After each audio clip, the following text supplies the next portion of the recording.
तो स्वागत है आप सबका मेरे चैनल एमबीए विद ऋषभ में। और आज हम एसक्यूएल में बात करेंगे कांस्टेंट क्या होता है। तो कांस्टेंट के बारे में हम देखेंगे कि use to specify rules for data in table, यानी कि एक रूल को स्पेसिफाई करता है और किसी भी टेबल में, ठीक।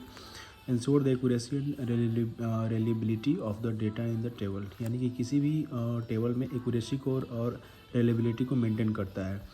थर्ड है constant can be specified when table is created with the create table statement, यानी कि कांस्टेंट को हम तब भी यूज कर सकते हैं जब हम क्रिएट टेबल स्टेटमेंट करके कोई टेबल बनाते हैं और after the table is created with the alter table statement, यानी अगर टेबल कभी बन भी जाता है तो उसको हम अल्टर टेबल करके हम इस स्टेटमेंट को क्रिएट कर सकते हैं, ठीक।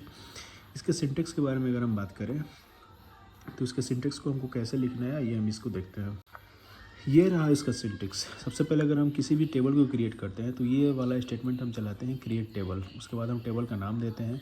ठीक वैसे ही हम कॉलम को जब क्रिएट करेंगे तो क्या कॉलम के बाद सपोज कीजिए कि हम किसी कस्टमर टेबल को क्रिएट कर रहे हैं तो यहाँ पे कस्टमर आईडी रहेगी। कस्टमर आईडी हमेशा इंटेजर में रहती है तो डेटा टाइप में हम इंटेजर लिखेंगे और उसके बाद कांस्टेंट हम क्या लगाएंगे कि ये प्राइमरी की रहेगी या फिर फॉरेन की रहेगा, ठीक।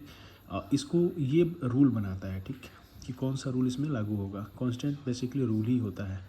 तो ये रहा कांस्टेंट एसक्यूएल में।